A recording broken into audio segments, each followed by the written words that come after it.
नमस्कार, प्रादेशिक समाचार के साथ मैं सोनम। पहले मुख्य समाचार।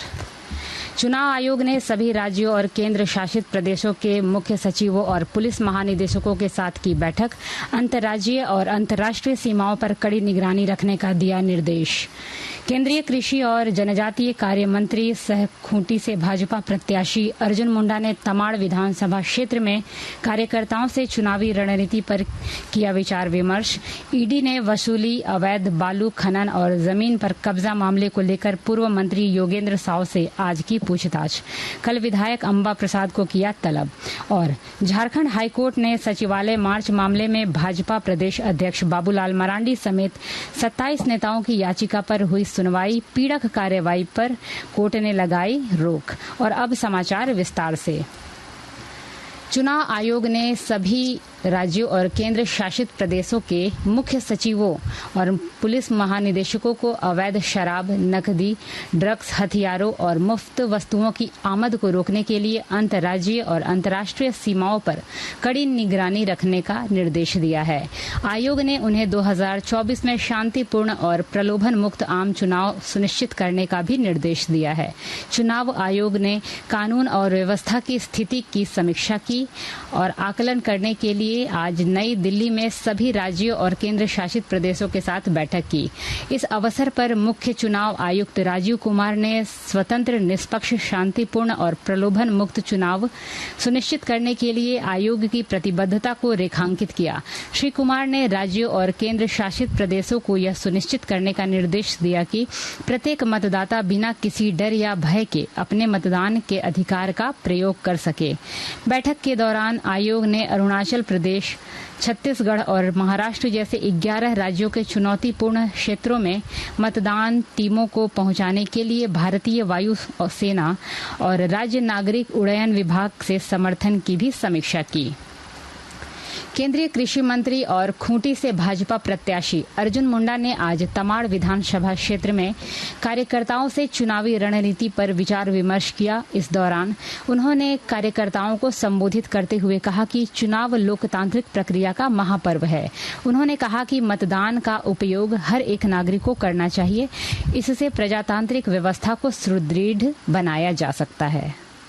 1947 में घोषणा होने के बाद पहला चुनाव था और उसमें हम सब ने, देशवासी ने संविधान को आत्मसात करते हुए अपनी वचनबद्धता के अनुसार ये कहा कि देश के संवैधानिक व्यवस्था के आधार पर देश चलेगा और जनता के द्वारा चुने गए देश के मामले में, क्योंकि लोकतंत्र की बात, प्रजातंत्र की बात और उसके साथ साथ गणतांत्रिक फेडरलिज्म, गणतांत्रिक व्यवस्था यानी प्रांतीय, जिला स्तरीय और उसके साथ साथ पंचायत स्तरीय सारी व्यवस्थाएं खड़ी होगी एक डेमोक्रेटिक सिस्टम के आधार पर।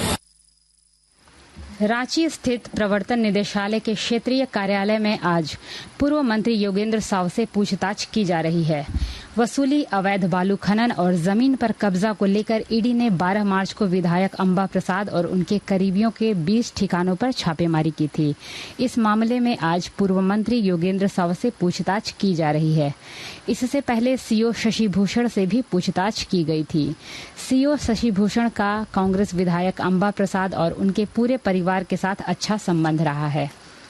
प्रधानमंत्री नरेंद्र मोदी ने नमो ऐप के माध्यम से आज डिजिटल रैली को संबोधित किया। इस दौरान उन्होंने कार्यकर्ताओं से रिकॉर्ड जीत दर्ज करने के लिए बूथ स्तर पर उत्कृष्ट तैयारी करने को कहा।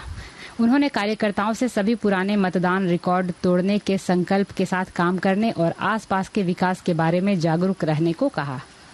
आकाशवाणी के ताज़ा तरीन समाचारों के लिए आप हमारी वेबसाइट newsonair.gov.in पर लॉग ऑन कर सकते हैं। ताज़ा समाचार X handle @AIR news alerts और Facebook page All India Radio news पर भी उपलब्ध हैं। आप प्रादेशिक समाचार एकांश के X handle @AIR news _Ranchi और फेसबुक, इंस्टाग्राम पेज तथा YouTube channel AIR news Ranchi पर भी हमारे बुलेटिन सुन सकते हैं। प्रादेशिक समाचार आप आकाशवाणी रांची से सुन रहे हैं। निर्वाचन आयोग ने इस बार लोकसभा चुनाव में मतदान का प्रतिशत 80 से ऊपर रखने का लक्ष्य निर्धारित किया है। इसके तहत चतरा जिले में मतदाता जागरूकता अभियान चलाया जा रहा है। विस्तृत जानकारी के साथ हमारे संवाददाता। निर्वाचन आयोग ने इस बार लोकसभा चुनाव में मतदान का प्रतिशत 80 से ऊपर रखने का लक्ष्य निर्धारित किया है।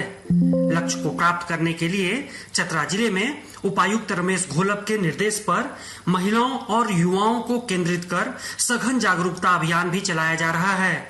मतदान के प्रति युवाओं की उदासीनता को समाप्त करने के लिए स्कूलों और कॉलेजों में गोष्ठी, सभा, प्रभात फेरी और प्रतियोगिताओं का भी आयोजन चल रहा है। स्वीप के जिला नोडल पदाधिकारी वैभव सिंह ने कहा है कि आयोग के द्वारा निर्धारित लक्ष्य की प्राप्ति के लिए जिले में आईकॉन की भागीदारी के साथ साथ सोशल मीडिया की सहायता से मतदाता जागरूकता का कार्य किया जा रहा है। डॉक्टर प्रशांत जयवर्धन, आकाशवाणी समाचार, चतरा। झारखंड हाईकोर्ट में आज भाजपा प्रदेश अध्यक्ष बाबूलाल मरांडी, सांसद अर्जुन मुंडा और संजय सेठ सहित 27 भाजपा नेताओं की ओर से धुरवा थाना में दर्ज प्राथमिकी को निरस्त करने का आग्रह करने वाली याचिका की सुनवाई हुई। मामले में कोर्ट ने याचिकाकर्ताओं के खिलाफ पीड़क कार्रवाई पर रोक लगा दी है। मामले की अगली सुनवाई 8 मई को होगी। उल्लेखनीय है कि 11 अप्रैल 2023 को रांची में सचिवालय मार्च के दौरान भाजपा कार्यकर्ताओं और पुलिस के बीच झड़प हुई थी। मामले को लेकर धुरवा थाना में प्राथमिकी दर्ज की गई थी। पूर्व विदेश मंत्री यशवंत सिन्हा ने आज हजारीबाग में लोकसभा चुनाव को लेकर शंखनाद कर दिया है। उन्होंने कांग्रेस उम्मीदवार जयप्रकाश भाई पटेल के पक्ष में चुनाव प्रचार किए। उन्होंने कहा कि 40 साल से वो हजारीबाग से संबंध स्थापित किए हुए हैं। उन्होंने कहा कि राजनीति का उद्देश्य अपना प्रमोशन नहीं बल्कि जनता की सेवा होनी चाहिए।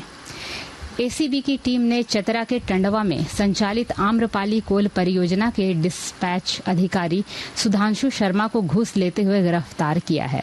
एसीबी को इस कोल परियोजना में कार्य के बदले रकम मांगने की लगातार शिकायतें मिल रही थीं। पिछले दिनों भी एसीबी टीम ने एक अधिकारी को गिरफ्तार किया था। गोड्डा जिले के विभिन्न स्थानों पर स्वीप के तहत मतदाता जागरूकता कार्यक्रम आयोजित किया जा रहा है। इसके तहत Jharkhand state livelihood promotion society की दीदी सखियों ने जिले के सुदूर आदिम जनजाति बहुल सुंदर पहाड़ी प्रखंड में मतदाताओं को जागरूक किया। इस दौरान पोस्टर, रंगोली एवं स्लोगन लेखन के माध्यम से उन्हें मतदान करने के लिए प्रेरित किया गया। और अब कुछ संक्षिप्त खबरें। गुमला में स्थित शहीद तेलंगा खड़िया स्टेडियम में चल रहे JSCA inter district under 19 play group cricket tournament में आज गुमला की टीम ने गढ़वा की टीम को 6 विकेट से पराजित कर इंटर डिस्ट्रिक्ट टूर्नामेंट के सुपर लीग में अपनी जगह पक्की कर ली। जामताड़ा जिले के नाला थाना अंतर्गत आसनसोल दुमका मुख्य मार्ग के महेश मुंडा चेक पोस्ट पर आज वाहन जांच के दौरान एक बोलेरो से पुलिस ने नकदी 6,40,000 रुपए बरामद किया है। पुलिस चालक सहित वाहन में सवार अन्य 3 व्यक्तियों को हिरासत में लेकर पूछताछ कर रही है। साहिबगंज जिले के उपायुक्त हेमंत सती ने आज जिला समाज कल्याण द्वारा संचालित वृद्धा आश्रम, सखी one spot centre, child helpline समेत बालक बाल गृह का निरीक्षण किया। जमशेदपुर के सीताराम डेरा थाना पुलिस ने अंतर्राज्यीय गांजा तस्कर गिरोह का खुलासा किया है। पुलिस ने इनके पास से 53 किलो गांजा और नकदी बरामद की है। पुलिस की गिरफ्त में आए सभी तस्कर बिहार के रहने वाले बताए जा रहे हैं। अंत में मुख्य समाचार एक बार फिर। चुनाव आयोग ने सभी राज्यों और केंद्र शासित प्रदेशों के मुख्य सचिवों और पुलिस महानिदेशकों के साथ की बैठक। अंतर्राज्यीय और अंतर्राष्ट्रीय सीमाओं पर कड़ी निगरानी रखने का दिया निर्देश। केंद्रीय कृषि और जनजातीय कार्य मंत्री सह खूंटी से भाजपा प्रत्याशी अर्जुन मुंडा ने तमाड़ विधानसभा क्षेत्र में कार्यकर्ताओं से चुनावी रणनीति पर किया विचार विमर्श। ईडी ने वसूली, अवैध बालू खनन और जमीन पर कब्जा मामले को लेकर पूर्व मंत्री योगेंद्र साव से आज की पूछताछ। कल विधायक अंबा प्रसाद को किया तलब। और झारखंड हाईकोर्ट ने सचिवालय मार्च मामले में भाजपा प्रदेश अध्यक्ष बाबूलाल मरांडी समेत 27 नेताओं की याचिका पर हुई सुनवाई, पीड़क कार्यवाही पर कोर्ट ने लगाई रोक। इसके साथ ही आकाशवाणी रांची से प्रादेशिक समाचार का ये बुलेटिन समाप्त हुआ। नमस्कार।